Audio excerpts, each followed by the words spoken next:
Okay. Welcome to DuchenSchaft. I'm here with Lawrence, as always, and Iago in the back. Today we're going to be discussing social justice wars that have been going on in the media lately, to see where they come from, what this means, and we'll probably discuss our different point of views, because I think Lawrence has quite of a different view than me. So what do you think? How do you live this whole? Because this is relatively new. It has been appearing in the media, like for what, I don't know, a couple of years. It has really grown, become very big. So how did you accept this, or what do you think of it? I don't know. It's pretty vast issue, even like just in the definition of what it is people are fighting for. What the issues actually are and how it's portrayed and how people live it in the day-to-day and how it affects their outlook. I think that fundamentally, probably a lot of the underlying rationale behind the issues is probably well-founded, but how it plays out in the media and outrage culture and all these things is probably not so healthy, like on a social level, or at least it's not exactly the ideal situation. But you think the idea behind it is justified? Well, it depends how you define social justice, and that's like going down a rabbit hole that is probably never ending. But yeah, to a certain extent, the issues are like economic, racial, sexual, and to a certain extent, there is a lot of thought that society could put into these. For me, the underlying principle behind the whole thing would probably be sort of how it's about neutralizing the historical and biological organization of society to a certain extent, trying to find a different model. The problem is what does that model look like? That differs based on every individual, because every individual has a different understanding of justice and what it means. And fundamentally it means just that everybody's kind of aggressive about the whole thing. Yeah. But the thing is, do you see this as actual issues that are treated? Or because the way I see it is that we're floating over the surface, and the people are making themselves very important and victimizing with certain issues that have nothing to do with justice. For me, it is more of a taking the blame away from me and making whatever I'm doing the right choice. Because whenever you are in one of these groups or these, whatever it is now, we separate each other. What I see a lot of separation is actually the opposite of what these people are supposed to be trying to gain. Right. Yeah. We separate ourselves. So in the end, what makes this a more separated society, where you have to be part of one group or another, or you don't have any representation? Yeah. Well, what you're kind of talking about sounds like the fact that people get wrapped up in their identity and what they source their identity from is generally kind of superficial. And like, you're right, because it feels kind of hypocritical, because on the one hand they say we want to go to a society where your identity and that's all about your economic status. They might want to remove that. What race you're from, what gender you identify as, and all of these things. That becomes unimportant. But like in the meantime, in the now, it's the most important thing to many people. It sounds like it. Right. And so, yeah, it is like kind of hypocritical. And like when you see some hypocrisy like that, you can't help but feel like this is all bullshit, and like, fundamentally, if you're that hypocritical and you don't realize it, then you've clearly not understood what it is you're supposed to be fighting for. Okay. I'm going to give you an example and see what's your intake on this example. Okay. And you tell me what you think of it.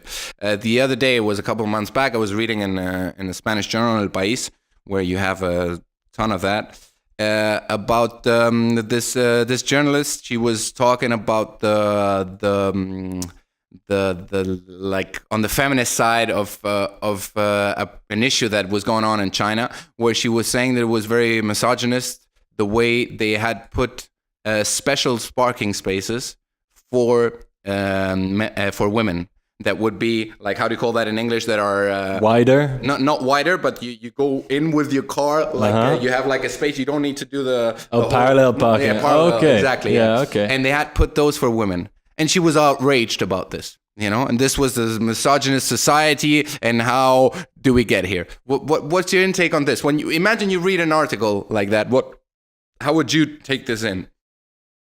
Well, I'd probably look at it, from I think that the facts are a certain way, right? And this is a lot of the problem. It's to understand the facts and detach them from the politics of things. But here, this is the way I view the facts on this particular issue. So statistically speaking, men probably are better drivers in certain respects than women, and usually this is about hand-eye coordination and spatial perception and that sort of thing. So and this you would measure in some psychological tests that are very abstract and whatnot. But I think that this is a fact. I don't think I'm wrong, but I think this is just the way it is. I don't know if I can agree with you there, well, to be honest. Yeah. And why not? What's wrong? Because I have no genetic or medical background that tells me that is like that, Well, I don't know. I think that, studies have been done, and this is the case. Now, you can, it's not, I'm not trying to say that men are biologically superior, because, okay, you have this result. Well, what's the cause of it? Maybe, for instance, it's been shown that, guys that play a lot of video games pass the driving test a lot better, right? Yeah. And video games are a classic spatial awareness and calculation and hand-eye coordination exercise, which is what driving's all about. So it makes sense that somebody that practices this a lot in their free time, in their leisure, is going to have a more, the brain is malleable. So that would make sense to me. Let's say that men would be more interested in these fields and in these kind of activities. Yeah. Let's say like that. Okay, but and what the reasons are for that, could be biological, that, guys' brains are wired to find that more rewarding and whatnot, or it might be social and upbringing, because that's a big part of some aspects of the social justice movement, and gender identity and that sort of thing, right? And the difference between men and women. Historical differences, right? And the way that we're treated. Yeah. Exactly. So, and, figuring out exactly what's what, and, it's going to be a mix of them, and figuring it out, nobody's ever really going to get a full understanding of these things. But, so in this parking case, it's probably true that, the guys find it, have less difficulty with that kind of thing, and women do, and that might cause, so there is that fundamental element. And so, in a way, it is not what kind of discriminatory either way you look at it, right? Because you might get some woman who's, got lots of practice in this kind of thing and has no problem with parallel parking, and so here she goes, she's got extra parking spaces. And obviously it could also be discriminatory against men, because they don't get, a woman can parallel park it. And then on the other hand, I mean, it's a certain consideration of women as well, and in the sense that, well, look, statistically speaking, this might be easier for you, on a scientific basis, no judgment based on it. It is easier for you, and here you go. Well, you have more parking spots as a result. Yeah. And so, but I suppose these women in El País were outraged. They were outraged. But you can't imagine how much this was an insult to all the women in the world. Yeah, no, and I mean, this is absurd. I mean, I get what you're saying. I mean, I don't know about the men driving and the statistics and all that stuff. I don't know about it, so I'm not going to get into that. But I agree to the fact that, for example, it is more parking spots. Well, good for you. I mean, anyway, but it's not even that. But what I'm thinking is, this woman, who is this woman representing? She's not representing women around the world. She's not even representing feminism. She's representing a small part of the Chinese society that actually owns cars and that the women actually drive cars, which is the bourgeois or upper middle class in China that is actually able to buy a car, and so that the man and the woman have a car, and the woman goes around and has on top of it all her own fucking parking space, which for me is totally ridiculous. Because, you know, how can you talk about this unimportant shit when women are getting cut in all over Africa and in other countries? The clitoris are getting cut, and all the issues that are actually real. The women in Saudi Arabia, the women probably in the insides of China that are getting treated like shit. All the women workers that work in these factories and then have nets so that they don't suicide. And you're talking to me about a fucking parking space because this is this is a life that she has. She has a privileged life. And on top of it all, she doesn't give a fuck about women. She doesn't. She's just complaining about some unimportant shit, victimizing, you know? And of course, you know, I am for justice for everyone. But what the fuck is this shit? No, like, it's true that, I mean, it's kind of extremes, you know? A lot of the issues feel based on the fact that there is a third world that exists out there, and where, like you say, the conditions are horrific, that, you know, these first world problems you know, do feel kind of superfluous, and that you know, that why is this on a fucking journal? Why do we care? I mean, I don't care. Does she really care about that shit? If she really cares about that shit, she has a problem, you know? And this is where I want to get to. It's this victimizing state where you have everything and you don't know what to complain about anymore. Mm-hmm. And I think we need it somehow as humans. And it also justifies, you know, whatever you do, you're like, no, but you know, I've been oppressed. You have this a lot, you know, this doesn't help the community that is actually trying to get a voice.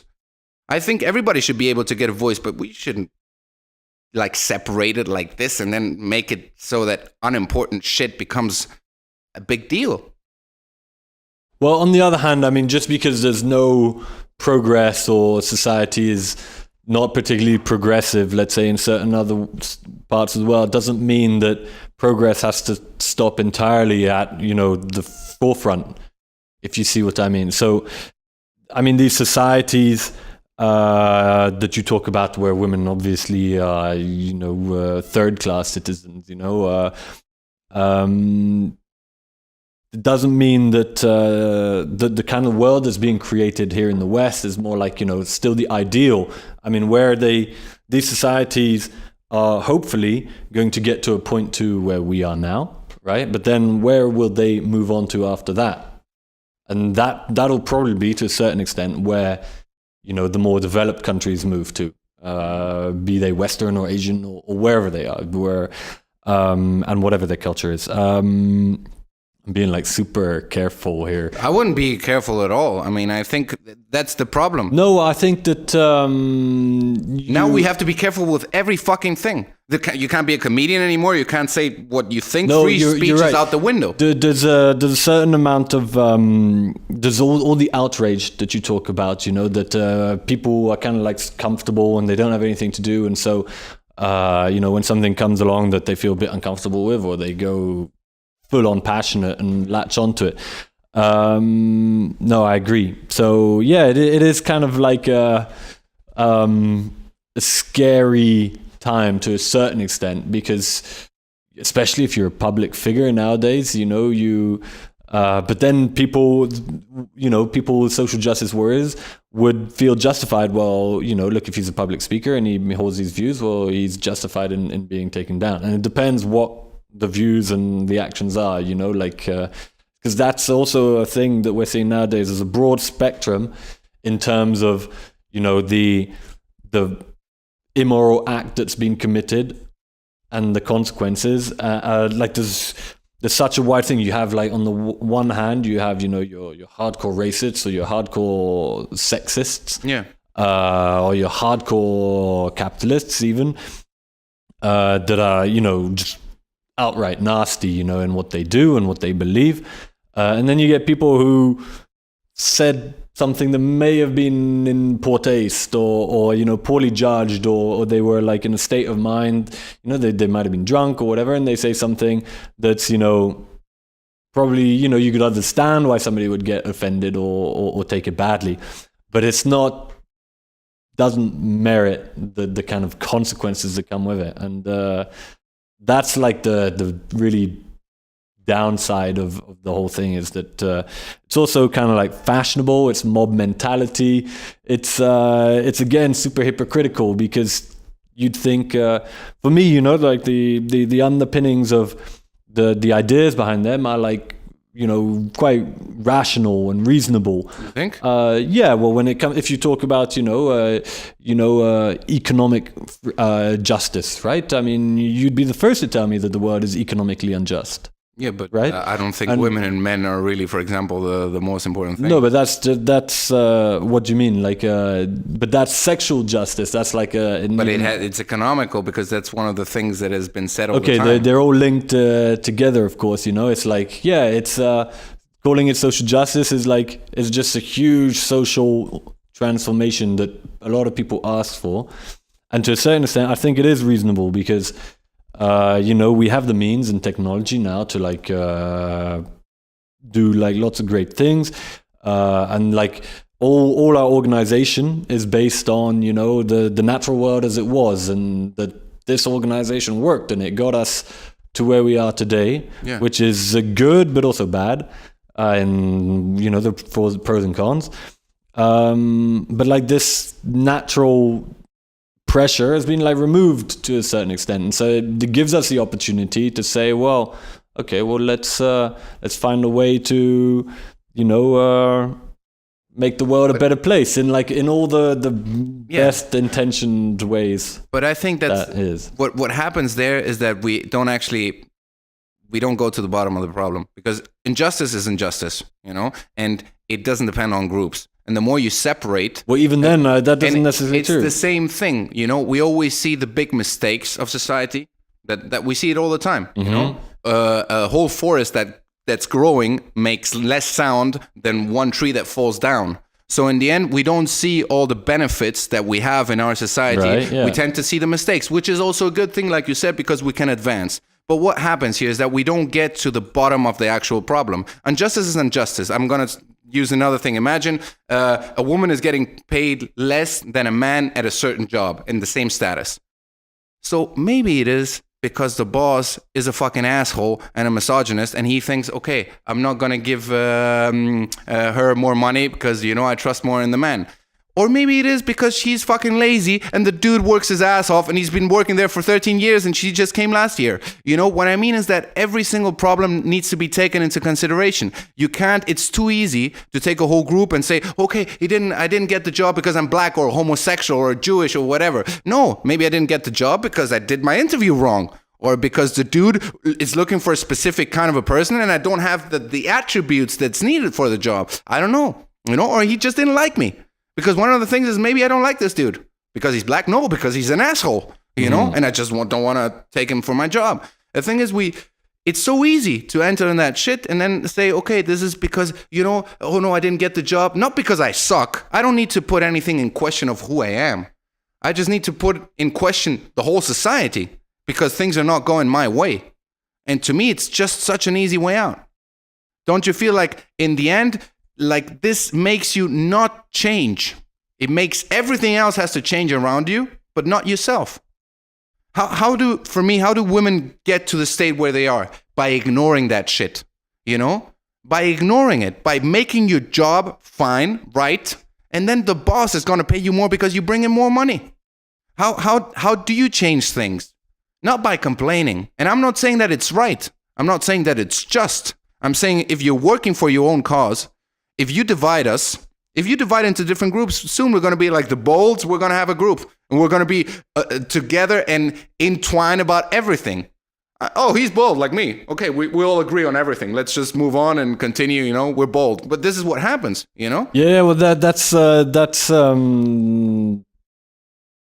like I was saying. Kind of the problem is that, you know, that the idea is to move to a society when these things are no longer relevant. But like in the desire to do so, they have become like all the more relevant, at least. So you think there's a transitional period? This is not the wrong way. You're saying this will get us eventually to the right path.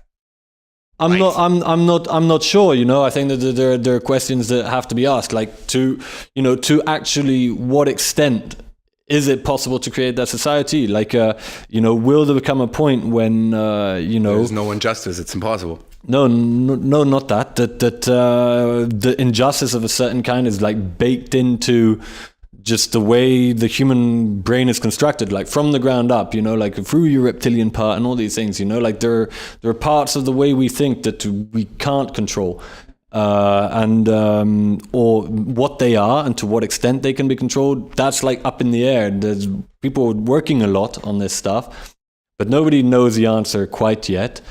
If they claim to, then they don't. That's a good indication that they do.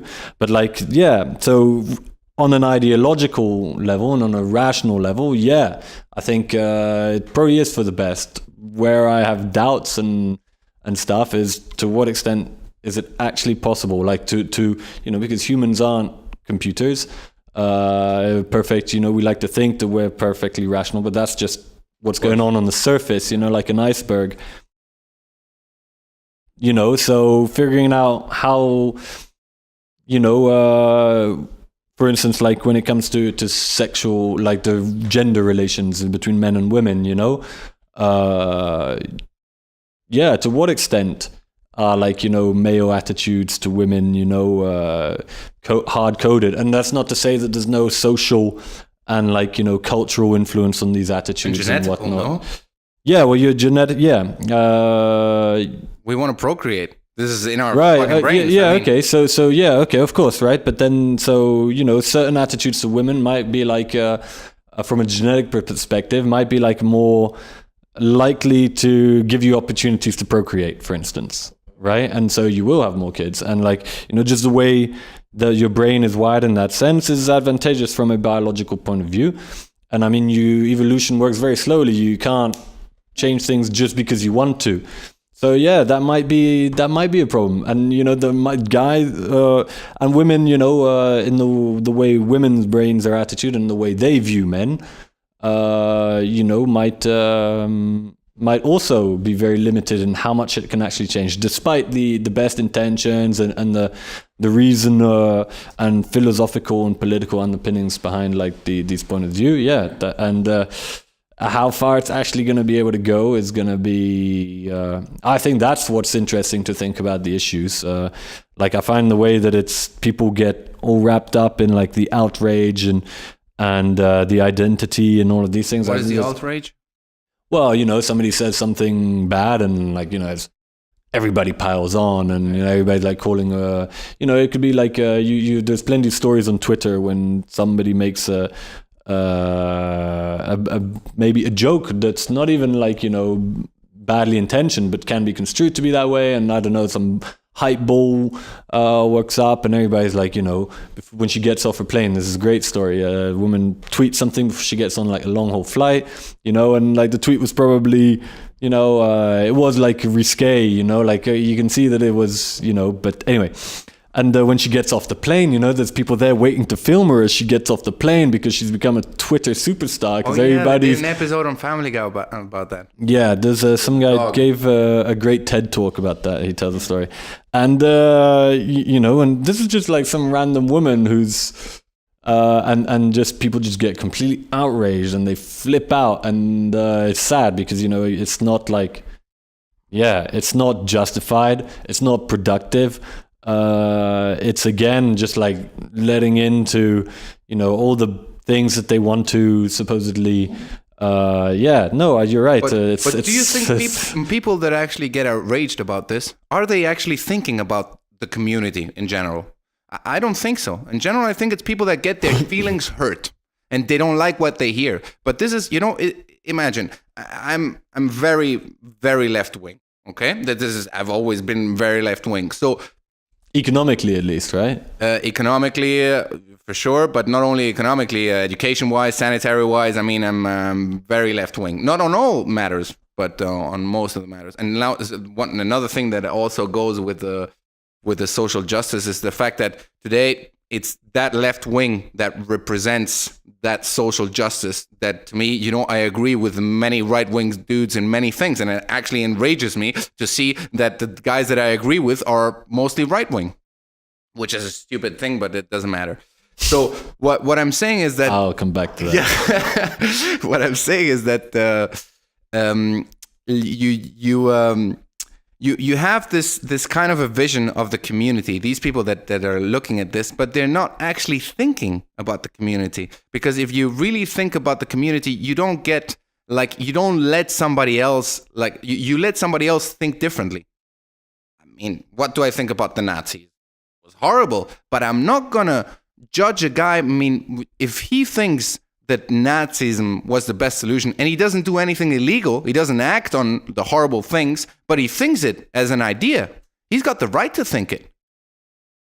How could he not? I mean, if Trump is president because he got elected, he's got the right to be a president. He was elected. There needs to be a dialogue with the other side. You can't ignore that somebody else. This is fascism to me. I think if you don't let the other person express themselves, then you're a total fascist. Well, you're right in the sense that you do have to emphasize even with the people you disagree with, because we're a democracy.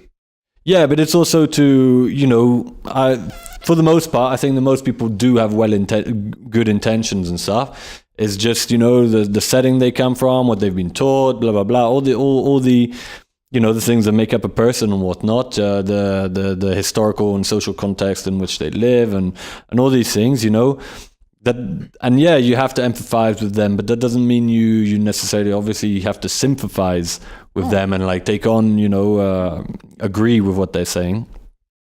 But I'm not sure to what extent, that actually will help change things. I mean, a Nazi in the US right now. Yeah.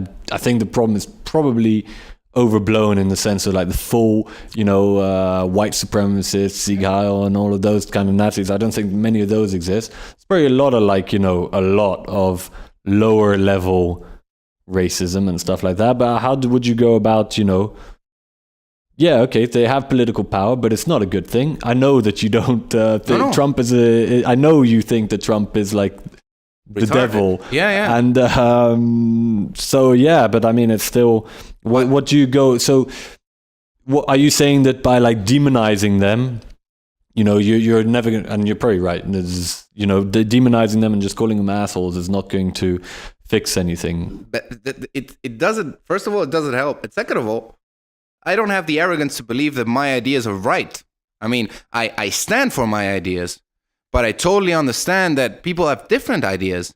And as long as those ideas don't become acts of things that are illegal, that are harmful, then, how can I say to a person that he can't think like that? We're in an open society. If somebody thinks that I'm an idiot, he's got the right to think that I'm an idiot. Yeah, okay, but that doesn't mean that it's a good thing. A Nazi has the right That's from to our believe point in of Nazi view. things, right? Yeah. But it's still wrong beliefs. I mean, the basis on which he based what he's saying and what he's thinking is not really justifiable to anywhere near the level that he believes in what he believes. The thing is, that's from our point of view. I agree with you, huh? Well, but okay. And he probably thinks the same thing about us.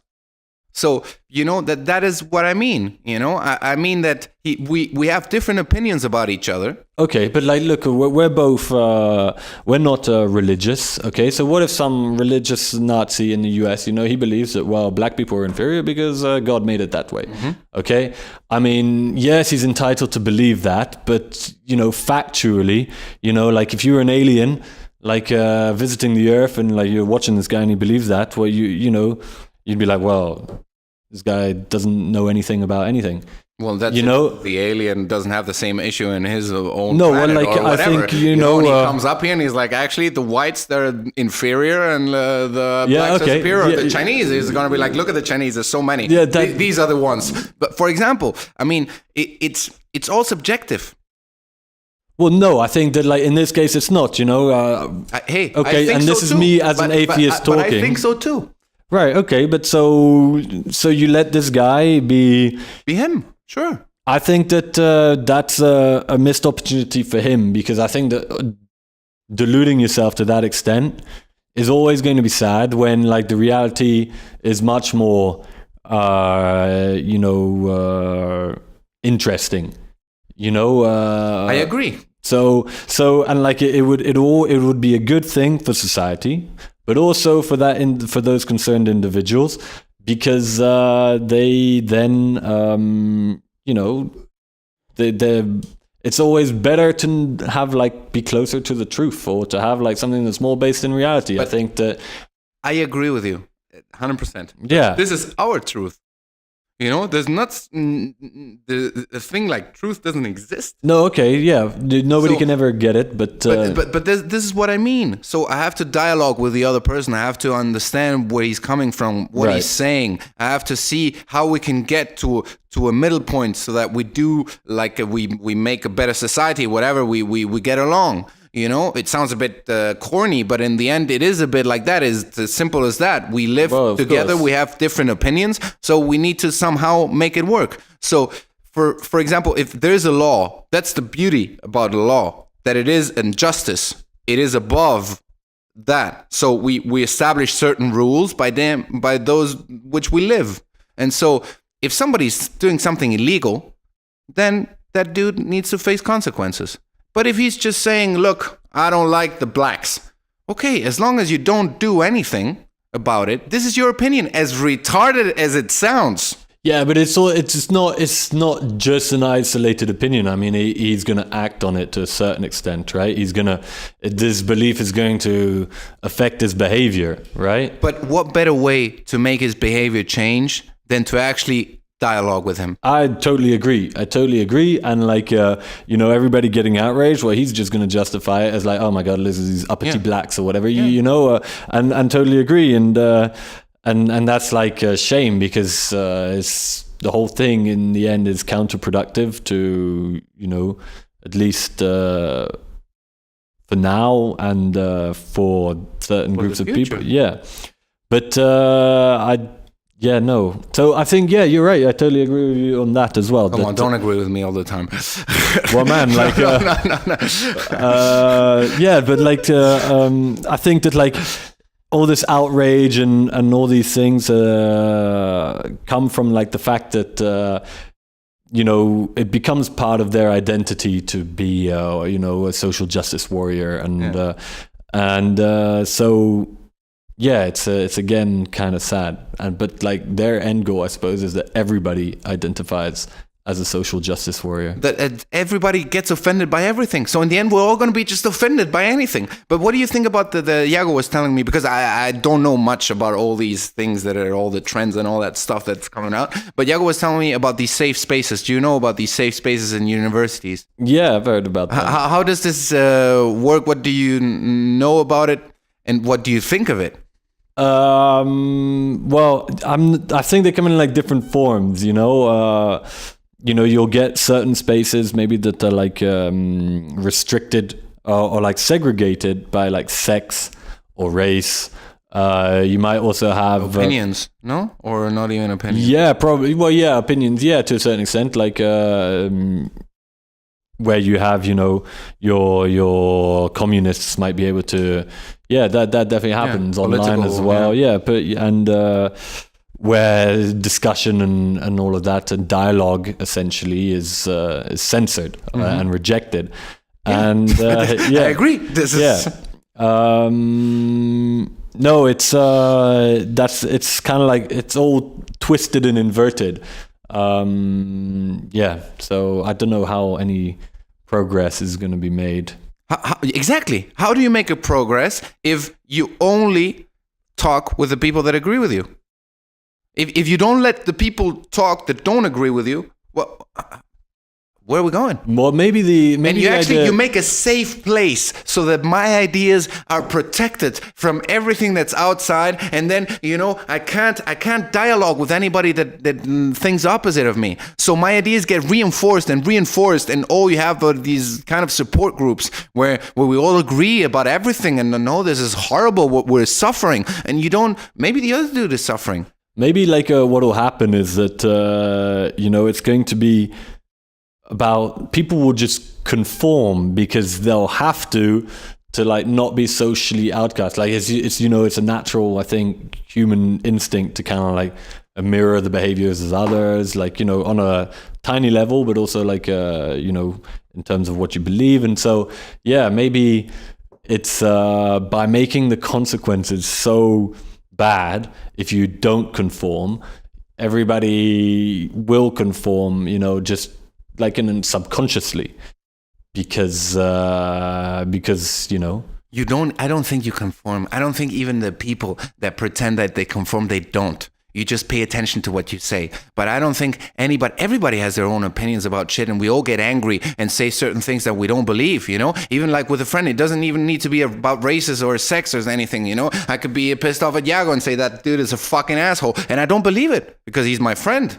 But I will say it. But it's normal that in the heat of the moment you say certain things that they're not true. It's a total human kind of thing to do. And if nobody challenges what your opinion is, you don't move along. You don't move forward. You always stay in the same place.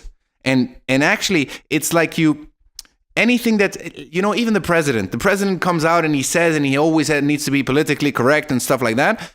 But he also thinks sometimes, I'm pretty sure sometimes the president, says some racist shit, and he's like, well, he doesn't say it. For sure. Yeah. But even a dude like Obama at some point, he's like, these dudes or these hillbillies or right. It doesn't even need to be a race. It can be a population. He thinks it. Maybe he doesn't say it because he can't, but he thinks, these hillbillies, look at them in their pickup trucks and shit like that. Maybe. What are the limits of even the most enlightened, well-educated, psychologically zen person in the world, what nasty thoughts will his brain cook up? Of course. Despite, and nobody that's nobody knows really. Well, everybody probably does know because you say, everybody probably does get these thoughts that Jesus Christ, Yeah, and you think your self-analysis, what you think, and then you're like, this is totally stupid. And I mean, you say stupid shit when you're angry. It's normal, And also humor. I mean, I used to be in a group with 2 Nigerian dudes, and I would just be all the time just making fun of the blacks, and they would take it even way further ahead from me because it is fun. It has nothing to do with anything. It was just fun. We would laugh about it, and then they would make fun of the Spaniards or whatever. And this is, that's what trust comes from. That you actually understand the other person, and that they don't mean it the way they're saying it. Because otherwise there's censorship on anything. I remember another friend that we have actually in common that he is Jewish, and I made fun of him because he was Jewish. And then he told me, what would the Opium for Army think if you would be making fun of them being black all the time? And I said, man, that's what I do. And then he realized that it didn't make sense. And he told me, yeah, no, you're right, man. I took it too far because obviously I don't mean that shit. I'm just making fun of stuff. And it's a beautiful way of because the more you say things overboard and you actually the more ridiculous it sounds, because this is not within us to I mean, how can somebody, think of the color of a person or the religion or whatever, think something about that person? No, feelings are much more complicated than that. You think about a person with your own complexes, with your own stuff, and you think about that specific person. It's very hard to think about a whole community and just, if you're actually in front of a person, you make yourself an idea of that person. You can be a racist to start off, but if you imagine you're in prison and you're in the same room as a guy, and you're I don't know, he's a Latino, and you hate Latinos, and you're in the same room, you're gonna make yourself an idea about that guy. It's gonna be very tough, or for me, practically impossible, to keep that narrow-minded racism throughout the whole state. You're not gonna like the fact that this dude snores. You're not gonna like the fact that this dude does something when he pees. I don't know what. You're gonna develop the human side of it, and then all this shit that is around is just gonna fall down, because in the end, it's human interactions, and we tend to put everything in the same bag, and it doesn't make sense at all. It doesn't make sense for the racist, and it doesn't make sense for the people that are defending, whatever community. So, to me, we take the human side away from things. Yeah, no, I think you're like, in a way, that's like an idealized version, And the question I ask myself, Austin, is to what extent that's actually possible as well. Again, like from a just instinctual level, is there... even like at a subconscious level, some sort of unease or discomfort with people who are just that look very different from you. In no other words, whether they're black, Asian, like from the North Pole, wherever, it doesn't matter. It's just people that look very different from you. Like, is there like at a neurological level, like does the reptile inside the center of your brain, have like some fundamental mistrust, So even if to what extent, like even if you do have the best intentions, can you actually be totally post-racial? Man, I don't see why not. I mean, I don't see why not, because your reptilian brain, what does it do? It's instinctive. Yeah, right. It is in the moment. That's that instinct, that what's going on around you. It doesn't think about the bigger picture. That's what's beautiful about the reptilian brain. That it is really in the moment. Those thoughts, they can pop up. Those thoughts. Yeah, but like to what extent do they actually have an impact? And like ideally none, right? Because the reptile inside of us is generally the part that we all dislike the most. I don't know. Yeah. The what you are and who you are is like happening in like your neocortex or whatever it is. Like the thoughts that the way, at least the way the process that is through the frontal lobe. Yeah. But that is our own opinion of what we exactly. So in the end, how much change can actually happen? That's like the question I think the only change possible, which I think we've come a long way. I mean, look at what was happening in Europe, and with the Spaniards were bringing slaves over to America, and we've come a long way. I mean, that's what I said about the forest, the sound of the tree. I mean, we only look at the horrible parts of it. Right. Okay. Well, we have come a long way, but we're not going to stop now. Would you say that it's never going to stop? Right. So, I mean, do you generally agree with where things are going? You just disagree with how it's going about trying to get there? I think with that way, I think that the how do you say that, the means determine the end.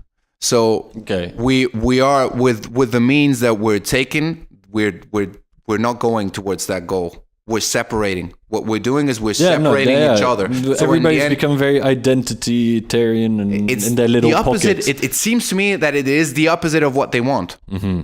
And I want that too. I'm for justice in general. Mm-hmm. But that for me is not justice. justice is every single case is a different case. That is real justice, because every single case is going to have nuances that make it different from the other one. And well, what's going on now is fundamentally unjust as well, because we see certain people who are doing things that probably happen all around the world, and they're like paying huge prices for it. But like all the, to take a big story now, like all the sexual predators in all around, some sexual predators now, high profile public ones, are taking a lot of heat and basically destroyed. But there are lots of others that are not, so even it is unjust. But I mean, they're in Libya, there are slaves being sold, people that try to come to Europe because they're already so desperate in their situations that they escape, and they're being sold as slaves. I mean, and we're talking about some comedian or some producer that, man, don't get me wrong, this needs to go in front of justice, but this isn't the big problem. This is, again, some small thing compared to what other people are suffering. That's why I don't think these people represent at all the community. They don't give a fuck about the community. It's narrow, unenlightened self-interests.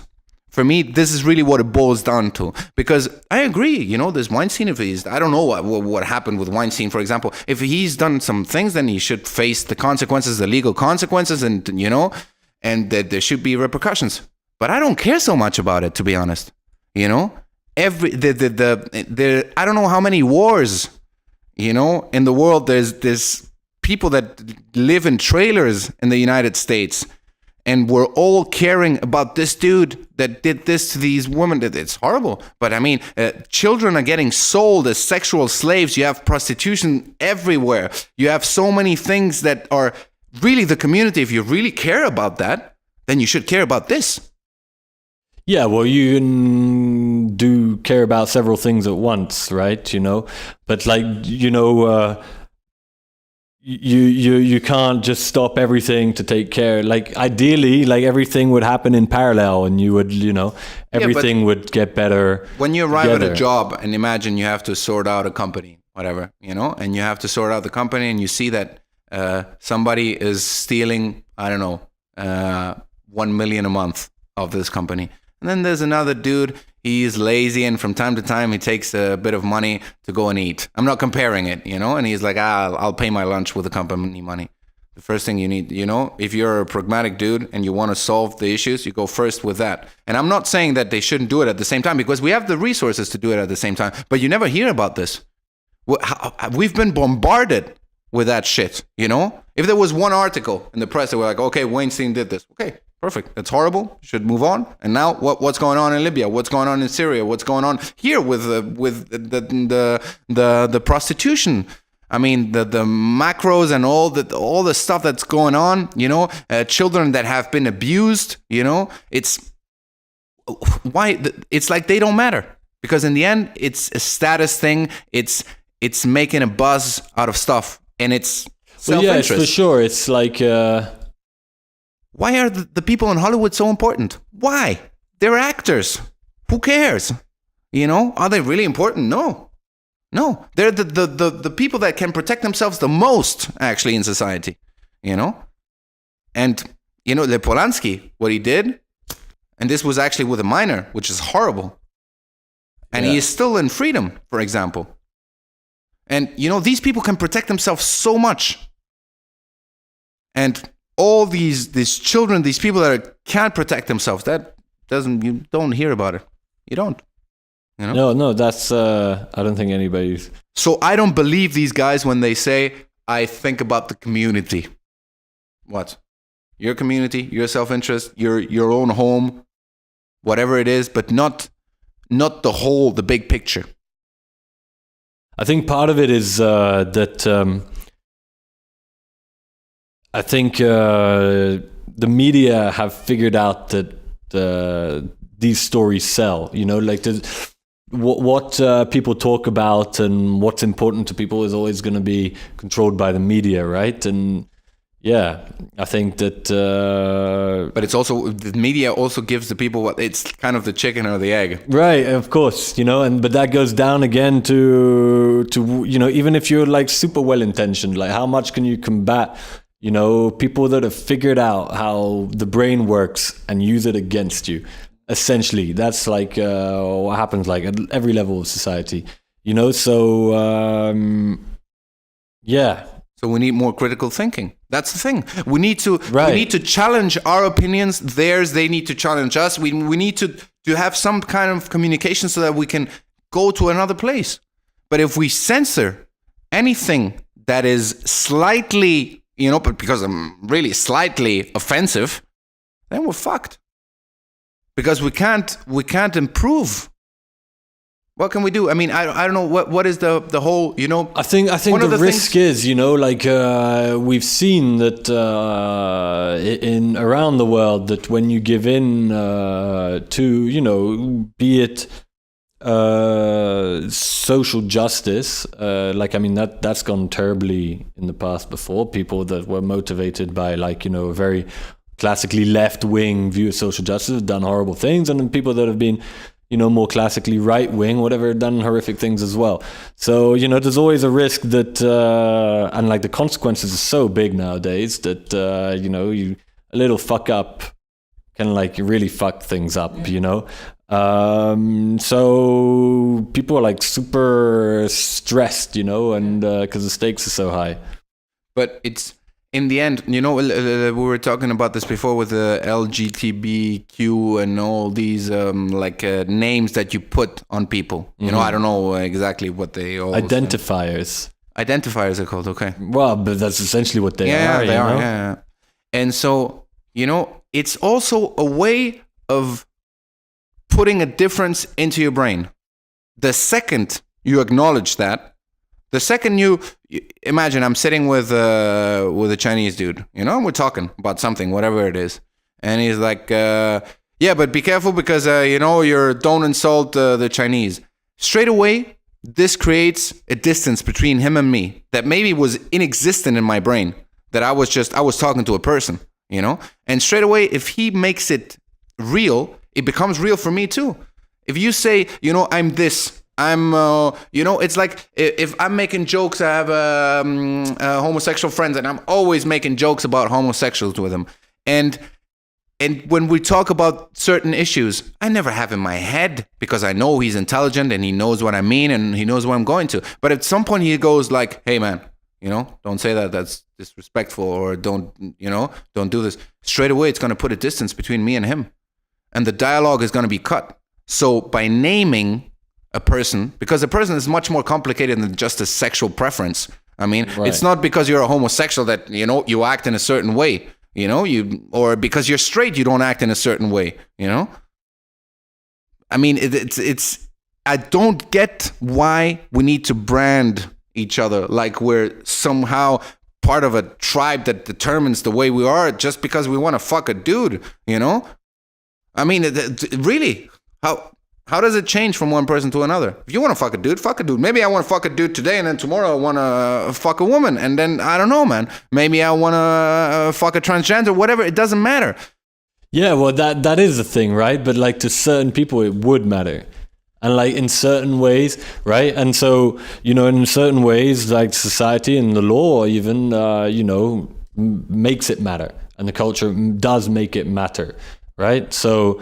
And clearly, you don't want it to matter, but like in certain ways, it still does, And yeah, I guess the problem is. But if it matters, because I agree with you that it does, then the only way to get out of it is to actually have a dialogue, and to actually not think about this. My mom, when she used to organize the money that the European Commission would give to certain countries. And she would go to Algeria, and she would be there in Algeria, in a very misogynistic country. And she would be with the most powerful men there, the ministers of education, whatever. And she would be telling them what to do with the money. Not so straight up, but, in a certain way. Yeah, she would be controlling what they would do with the money, saying, okay, this is maybe better if we do this way. And I would say, what do you think when you go in there? Don't you think, what, you're a woman, they're not going to take me seriously? And she looked at me, she was like, what? If I start thinking that, then of course this is going to become real. And then I won't be able to do my job. The only way of doing my job and to actually make it work is I have to be the first person that doesn't think about that shit.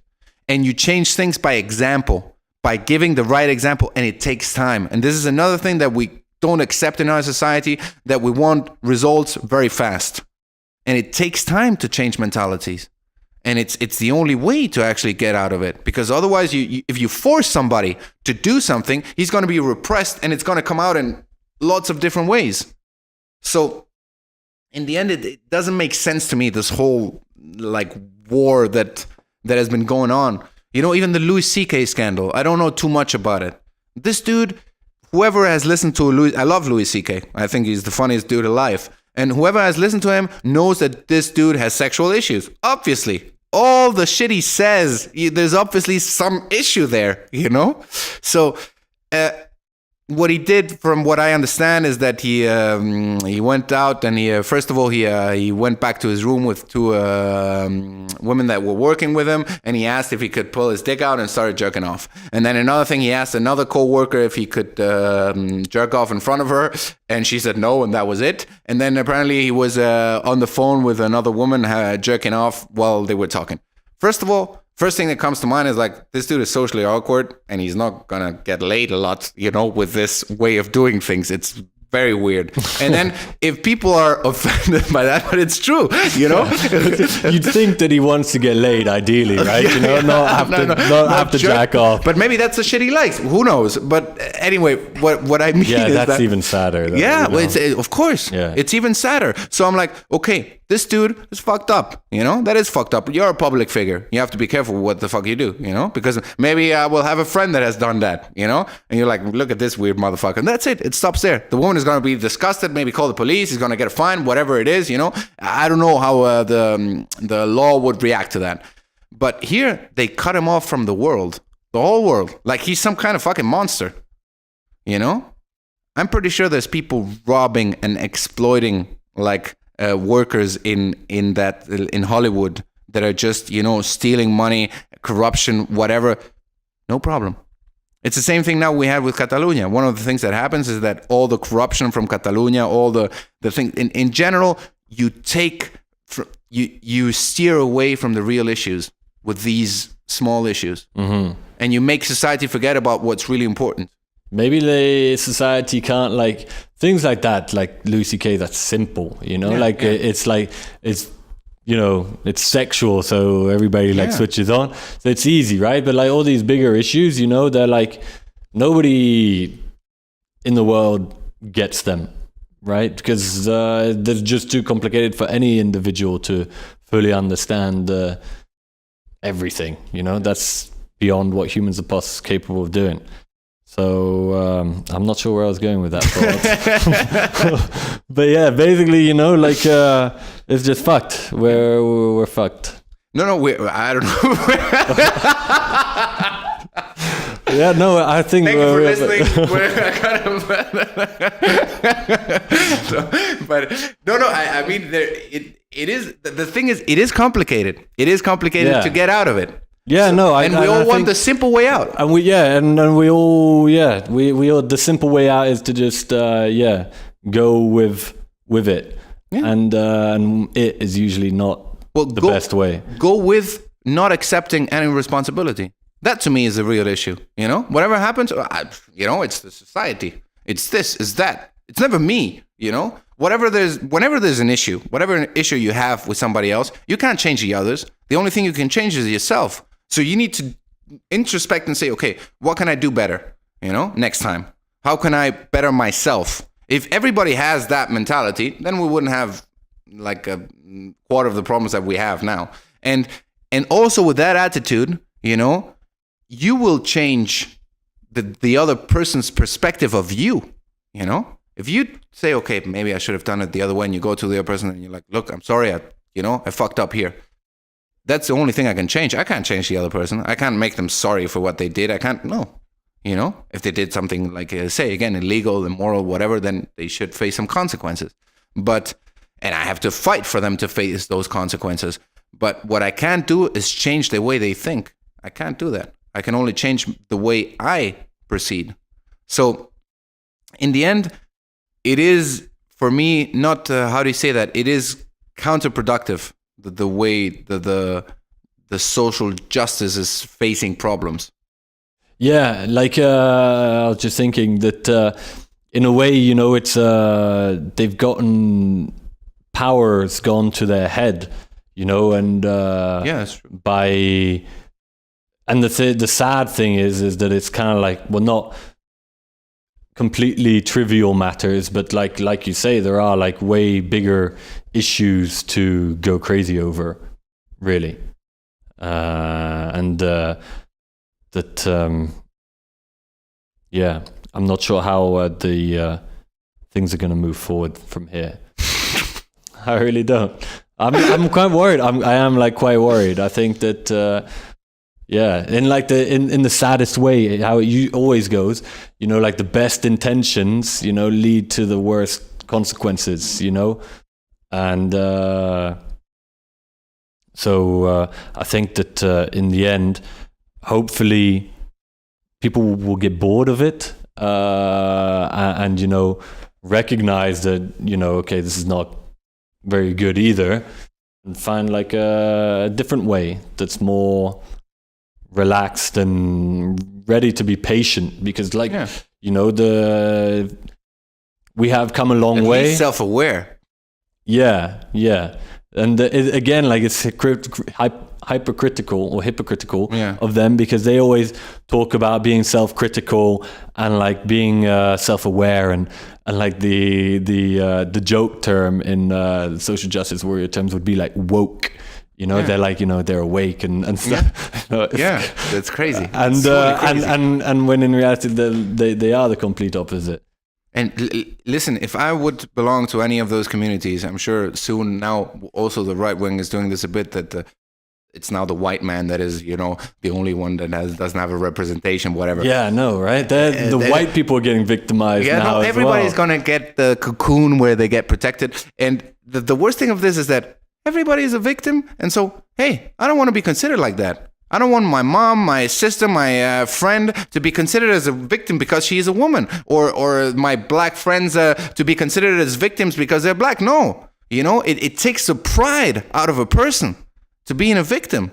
It's like, oh no, it's like, oh no, don't hurt his feelings. What is wrong with you? You know, let them stand up for themselves.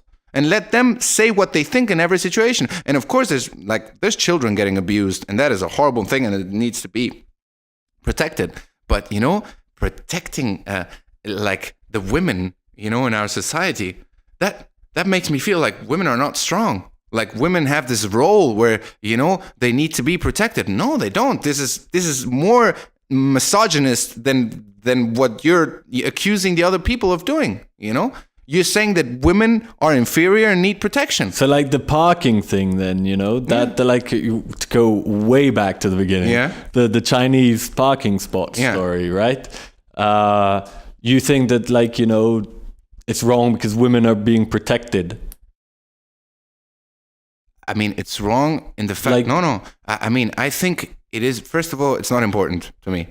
I think it's a bit unjust because I would like to have a parallel parking spot, like you said. You know, first of all, if anybody should be pissed off here, it should be me, you know, or you, or a person. But you know, it doesn't matter. But no, for me, what is ridiculous? First of all, they shouldn't be protected like that. It's ridiculous to do this to women. They should, you know, imagine that women actually drive worse than men. What we want them then is to drive better. I don't agree with that actually, but. I don't think women drive worse than men in general. But depends how though. Like I think that it is a thing. But go on. Sorry. This is opinion because I don't have any stats or facts. I think it is a thing. The question is why, and like it might just be because dudes like to do certain things, and why is that? And yeah, okay, never mind. But what I mean is that if this is actually the case, then they should learn. I mean, it's not. The level doesn't have to go down, you know, that we have to expect that they are able to put the level higher up and that they can park as well, you know, but the whole issue is not important. I mean, it doesn't matter whether they put the parallel. If they do, well, they should put them for everybody, and who cares, you know? And if they put them for women, and women like it, if you know, the person that lives in that neighborhood, she's like, this is awesome, I have my parallel parking spot now, then good for her, you know? In the end, all this, you need the situation needs to be evaluated in the specific context. I can't just evaluate any situation just of pure ideal. That doesn't make sense. You know, you have to see what's going on behind any situation to be able to assess it. Okay? Are these women that live in this neighborhood retarded? You know, do they have vision problems? You know, you don't know. Maybe they do. Maybe they're also handicapped or whatever. Or I don't know. I think it probably comes down to the fact that, like, you know, and again, you know, that maybe Chinese women just suck at parking. Okay. Why, or maybe those three that live there where they put the parking spot. Like they can't park, or when they try, they like crash, or, you know, there's like traffic problems because some woman's trying to, and there's a 1-lane road, right? Yeah. So like in that sense, you know, it pisses everybody off that this happened. So, you know, they're just like, okay, well, we'll make these spots like them for them, because then, you know, society runs better in a purely like mechanical way, and like, you know, and so, you know, don't you need to get over your outrage that, you know, oh my God, it's unfair, you know, they're getting like free parking spots, and be like, well, you know, everything's more efficient. That would be like a good German, you know, like, and everything's more efficient this way, you know? Yeah. If it is, but maybe, you know, maybe some dude is gonna park like shit and you're gonna have the same issue. I'm not saying that this is probably gonna happen, because I mean, not every man drives well. If we agree on the thing, most people, at least here in Brussels, drive very badly. Whether they're women, you know, or men or whatever, it's horrible when you drive. Yeah, but like driving in traffic and like the purely just placing your car and stuff like that are two things. Oh, Iago put us a little graph here with male, female drivers involved in crashes in 2009. Where is this?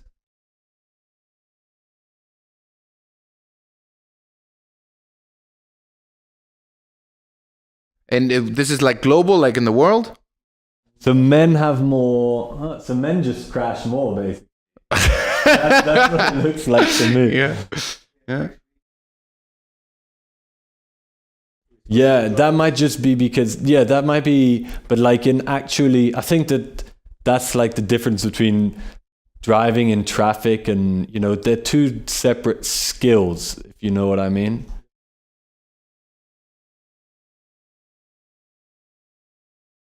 Yeah. So the thing is, I'm very skeptical always with these things, in the sense that I don't know what part of the population was this taken from. How many male drivers are there? If this is the world, how many male drivers are there in the world, and how many female drivers are there in the world? Okay. But like, it's very hard. Imagine, okay, and even if we're wrong, you know. But just to clarify for everybody, we have here like fatal injuries. You have like 3/4 are men and 1/4 is women. Just injuries in general, after crashes we're talking.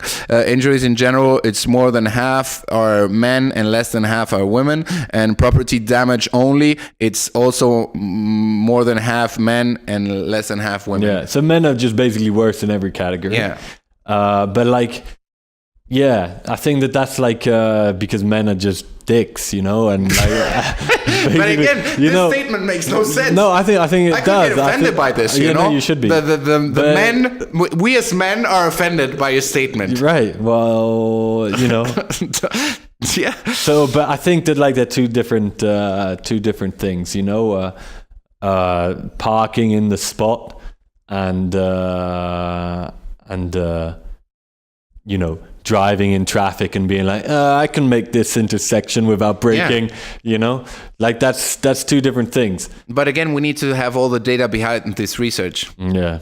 Because how many men were in the research? How many women were in the research? You know, if we take it solely from the two ones that are not fatal, you could say, okay, maybe there is this amount more in in male drivers, and only this amount in female. So it depends.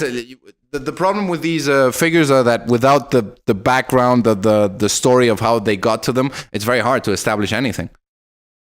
I don't believe so much in all these, how do you call that in English? Sondage, how do you say that?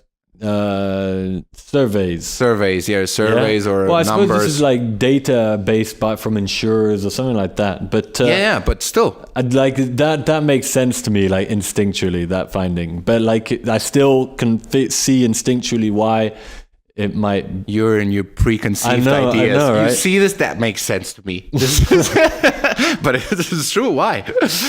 Because you already have your idea. Men are fast. We drive fast and carelessly. Man, maybe, and like, why is that? Right, but that's the whole. That's like the whole friends of ours, debate. of Iago and me, Jordi and Jaime. I'm going to say their names out loud. That there's not less, like, more care than these two, for example. I don't know, man. I think it's very hard to establish. I can't establish trends just of that. That's what I don't agree with. I don't agree with it on one side, and I don't agree with it on the other. So, what do you want to happen then? I want you're not happy either way. I want people to be able to say whatever they think, so that we can have a dialogue. Okay, and then I want freedom of speech, real freedom of speech. If what you say? So basically, the people who get pissed off should just chill. Yes. Okay. I mean, it's not that people who get pissed off should just chill, because you can't make the people chill. What you can do is not give any importance to that. Like, okay, you get him pissed off. Okay, tough tomatoes. I mean, well okay, you're pissed off. Why? Let's talk about this. Why are you so pissed off? Is this, for example, one of the women that says, I'm not saying this is true, but I'm just making an assumption. One of the women that had the issue with Louis C.K., she said that she stopped comedy because of that. And again, if I don't know, Minotauro hadn't become, he is like a MMA fighter, had stopped sports because he was run over by a truck because he was 1.5 years in a hospital, that would mean that, he lets the thing that happened to him destine his life. So that means you're putting again the fault on somebody else. I'm not saying that this wasn't a horrible experience for the woman. I don't know. I wasn't there, so I can't judge on it. I'm just saying that because of that, I stopped comedy. You stopped comedy, or you stopped whatever because of you. And then you put it on that. But if you really wanted comedy, then you would have followed through. You would have been like, okay, I'll see as many dicks as I need to get where I have to be. Which is what feminists in the 60s or whatever had to do. Not dicks, but I mean, just face, whenever you make a demonstration and you get hit by police or something like that, you're facing consequences that are unjust to get to where you want.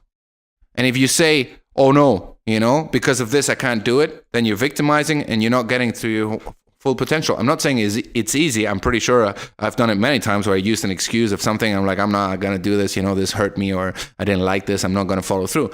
I do it all the time, like many people probably. But what I'm saying is that you shouldn't put it on the other person. You should put it on yourself. I had this, these issues. If Nelson Mandela, who was 27 years in a prison, would have said, okay, they destroyed my life, now it's on them. No, he didn't do that. Went out, said, okay, we're all equal. This is the only way to go for me. I'm not saying I'm capable of that shit. I'm not. But if they at least say, okay, I'm not capable of doing this, but this is hard. This is the hard. I wasn't capable of dealing with the adversity that came towards me, the injustice that came towards me. Yeah, but like it might be, you might have. In the case of Nelson Mandela, well, okay, he made it, or whatever, if you want to, but there's like many more that had, like objectively shit lives. Of course. And that's just not a good thing either way. No, it isn't. I'm not saying that it is. I'm saying that the only way to change it is to break through that. If you really want change to happen, what you need to do is something like Nelson Mandela. This is the ultimate dude, and even like the president of Uruguay, was it? Uruguay, I think, Mujica. He was 14 years, 9 out of them in solitary confinement in prison, And when he came out, he was like, okay, let's have a justice for everybody, even the people that imprisoned me. I mean, and this is the way you move along, by not blaming others. Yeah. This is the way you make a statement. This is the way you actually make it count what happened to you. Otherwise, you let yourself getting defeated by what happened to you and you don't change it. I'm not saying it's easy, and I totally understand anybody that is not able to do it. And but I don't think victimizing solves anything. It actually lets you stay in this place where you are, which doesn't make you happy, doesn't make others happy, it doesn't help. So we should tend to try and do that, and to tell the people that are actually in that victimizing situation, no, man, you can do it. You can, go on with this. Don't worry about this. Don't listen to the people, don't listen to this person that says a woman can't be, a minor or whatever, If you want to become a minor, which is a weird choice, then go ahead with it, I mean, just because it's not a good, career path in general. But I mean, days, yeah, but I mean, there are some women that want to do that because they want to prove that they're able to do it. I think it's stupid, but if you really want to do that, go ahead. You shouldn't listen to anybody, but you shouldn't victimize either, because otherwise you're not going to make it. So yeah, I think the encouragement needs to be done for the people. I mean, that's what I mean, self-awareness. Being aware of your own complexes, of your own problems, and not projecting. And not taking the easy way out with some group that supports you and that helps you, where you're like, no, I'm, we women, we don't, we can't do this, because society doesn't let us. No, you can do it, And men, the same thing. I'm pretty sure pretty soon we're going to see men saying, no, because we're privileged and we don't have a place in society anymore. Women know their place. We don't know anymore. Well, we're going to have that shit as well. I think you do start having it. You have all this backlash from certain, and it takes different forms, you get some people online who are that's where I've never met anybody in real life who's horrific like this, but you do get people like that who just highly victimized men or self-victimized men, and they just, and they become equally as toxic. Yeah. Is the fashionable word, Yeah. And so it's just toxicity everywhere. I agree. I mean, it's you have a very pessimistic view of things. Yeah, I do. But that's the thing. On the one hand, you're very hopeful because I think that to a large extent, if you get rid of all the bullshit that's in the media and the way that it manifests itself, to a large extent, it's a good thing. But the problem is that. We all get wrapped up in total bullshit. We're all too human about it, and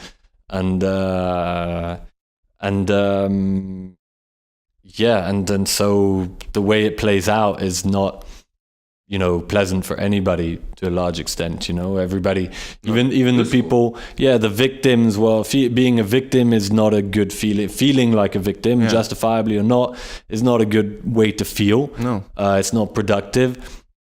The way justice is dealt out, is not productive either, because it's, hyper selective and based on all these, on this whole media circus sort of thing, and the cult of personality and all these other things.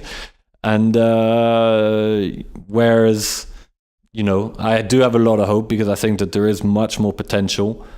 The human race can make a lot more progress, but I am extremely pessimistic, like you say, because all the signs show that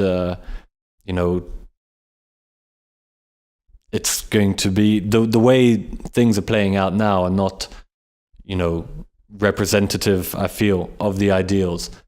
No, I don't think so either. And to get back to that minor situation where the woman wants to become a minor and she wants to become it just to prove a point, that is even... That's not very good either. No, that sucks, because she's conditioning herself to do something just to prove a point, instead of being free of all these shackles that make you a woman. You shouldn't think about yourself as a woman. You know, you should think about yourself as a person, as a somebody that can do trying to strive for what you want to do. And adversity, everybody's gonna face it. Everybody. Most of the people, outside of Europe and the States, much more than we do. But the only way out of it is to fight through, I think, and to not think about certain things. Sometimes you need to make a statement. Sometimes if you want an important, I understand the hope that Obama gave to black people all around the world when he became the president of the most powerful country in the world. I understand that. That is kind of a powerful statement. I wouldn't choose him because he's black. You need to choose somebody that is competent. You don't care the color, the skin, the way he sticks his penis in, all that stuff. We don't care. Or by whom he gets fucked, But she gets fucked. Or, what I mean is that all this boils down to you have certain statements that are important, I'm pretty sure the Obama thing was very important, gave a lot of hope to a lot of people, And I'm pretty sure if we would have a woman president, for example, in the States, that would also give a lot of hope to a lot of people. I'm not going to base my vote on that, That is not going to be the number one thing. If that happens on top of it all, perfect, But that shouldn't be, at some point, if I'm not wrong, Iago can correct me, Zapatero, the old president of Spain, wanted to have 50% of women in parliament and 50% of men in parliament. Is that right, yeah? Yeah, but you do get mandates, things like that in boardrooms, that 50% have to be women and 50% have to be men. But that doesn't make sense. It should be 100% of competent people. And they should be the 100% right people for the job. If it's 100 men, 100 men. If it's 100 women, 100 women. If they're the competent ones, who the fuck cares? Why is that important to anyone? We just need to have competent people there, which is what we don't have. Because in the end, what do we have? With this bullshit, we're going to have 50% of women, and they're not going to be like the women like some working class family. No, it's going to be some fucking bourgeois that is the cousin of the president that is actually choosing the people, and it's all going to be, in the end, it's all privileges. And so it doesn't matter, women, men, it doesn't matter. There's always an abuse of power of those who have the power. And they take their cousins in, and their family, and the friend of the cousin, and the retarded kid of the friend of the cousin. And in the end, it's all connections. It's just that. And if you say 50% of women, why? Why? Well, the How idea, is that just? The idea would be that, every individual, that this is how it should play out statistically if the playing field was level. I mean, there are 50% guys. Like, there are actually more women than men, so there should be 51, 49. Okay, but this is the point, right? So that, like, statistically, that's how it should play out, because it's 51% women, 49% guys. So statistically, in the boardroom, if everybody's equally capable and equal opportunity and all the rest, that's how it should play out. The question is, for me, and this is the interesting question, is, even how far could you actually go to make that sort of statistical, how it should be statistically, reality, And for instance, you have some people who believe that if you do try and neutralize all the social, economical, and whatever sexual imbalances in a society, you still might not get 51%, 49%. And what would happen is that people would gravitate towards the professions that, biologically speaking, would be a better fit. So, and the question that gets asked from that is, to what extent is that conditioning, again, social, and to what extent is it actually, biological? But I don't agree with the biological fact, because I think it's more that we made society from historically kind of a man's point of view. Okay. Yeah. So, okay. So those jobs and those places, it's not that they're biologically it's very complicated because afterwards you can discuss Yeah. what biological means. But Right, of course. I think it's more the way we've done it, and maybe we need to change that up. Make it Well, more free. But that's the question. How far can you actually change that up? I think it takes time, and I think also that you need people that are fit for the job. That's it. If you're fit for the job and you're doing your job well, that's the only thing that should matter. But will certain jobs always fit certain types of people more, like men or women? I don't know. Do you think, but that's the question I think that, that has to be asked. Is like, to what extent?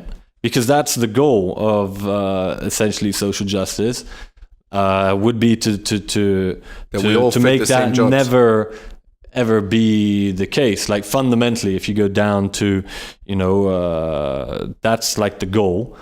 But like and this is another thing I'm maybe pessimistic about, is like, to what extent would that actually be possible?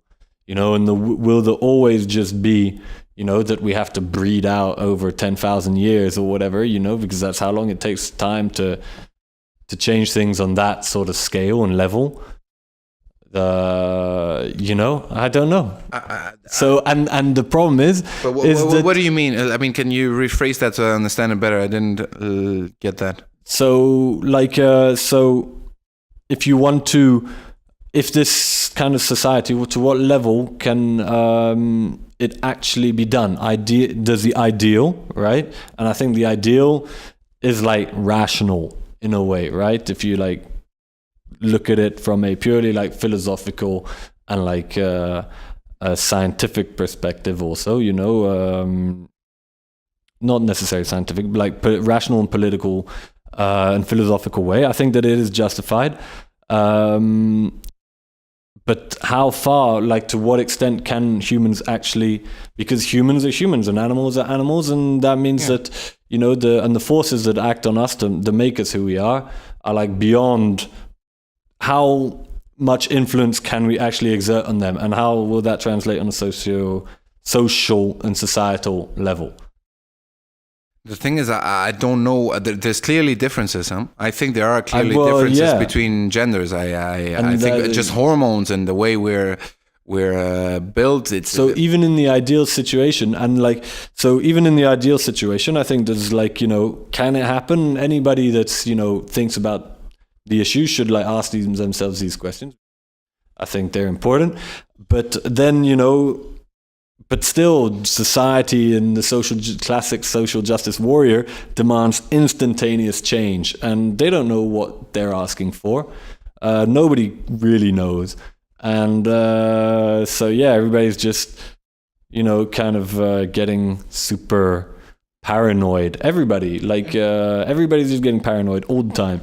And and everybody's everybody what the trend is that we tend to see things in a very small spectrum and only think about our immediate feelings instead of thinking about the bigger picture, and also not only the bigger picture but the different nuances that affect every situation. It's like choosing. Before I was saying that I was more left-wing, but it's like choosing right or left before you hit the issue. Right. It's but that's like a thing about identity, that really you could take like anybody that like identifies as left-wing or right-wing, and you could probably like really ask them lots of like deep questions and whatnot, and they probably wouldn't. Where they actually are probably wouldn't represent, how they identify, to core level. All these lefties that do this social justice march, I think it's very fascist the way they behave. Very, very right wing, because they censor the other people. They don't let them express themselves. So that is very right wing to me. So, I mean, the whole. But that's the thing. I mean, left wing, right wing doesn't mean anything more than just a group that you belong to.